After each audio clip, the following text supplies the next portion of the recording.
is a lamp unto my feet, and a light unto my path. Thy word is a lamp unto my feet, and a light unto my path. A reading from the letter to the Hebrews, chapter 7, verse 1 to 3, 15 to 17. Melchizedek, king of Salem and priest of God Most High, met Abraham as he returned from his defeat of the kings and blessed him. And Abraham apportioned to him a tenth of everything. His name first means righteous king, and he was also king of Salem, that is, king of peace, without father, mother, or ancestry, without beginning of days or end of life, thus made to resemble the Son of God. He remains a priest forever. It is even more obvious if another priest is raised up after the likeness of Melchizedek, who has become so, not by a law expressed in a commandment concerning physical descent, but by the power of a life that cannot be destroyed, for it is testified, "You are a priest forever according to the order of Melchizedek." The word of the Lord. A reading from the Holy Gospel of St. Mark, chapter 3, verses 1 to 6. Jesus entered the synagogue. There was a man there who had a withered hand.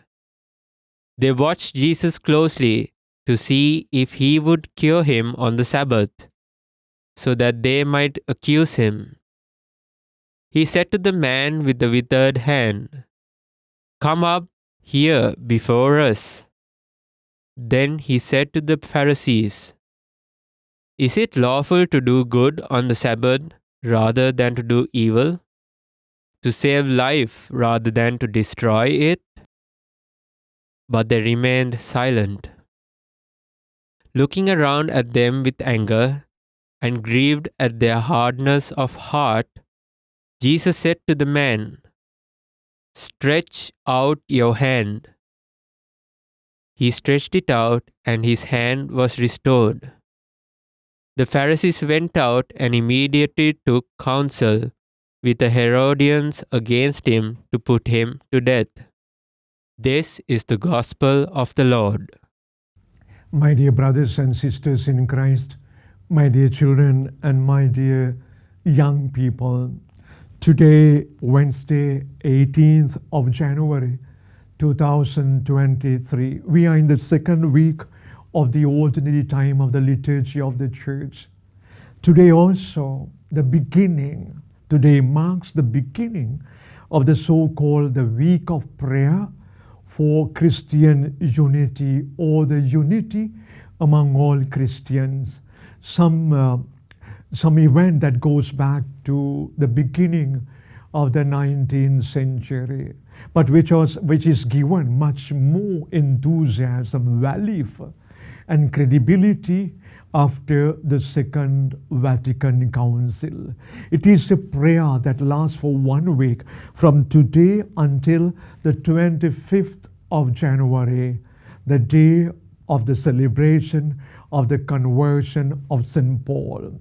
It is a day that is being promoted in order to bring together in understanding of the faith, of the culture, of the values among the Christians, whether we are Catholics or we are non-Catholics, and the Christians and the Catholics, all of us, and among the Pentecostals as well.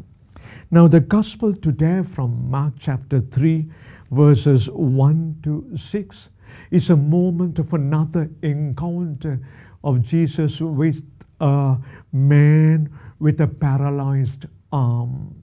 He is with a paralyzed hand. Jesus encounters now in the presence of this person with the paralyzed hand. Also the people, the Pharisees, the Sadducees, and the scribes, and they are the hardness of the heart of these people. They are not ready to compromise with Jesus on the Sabbath day.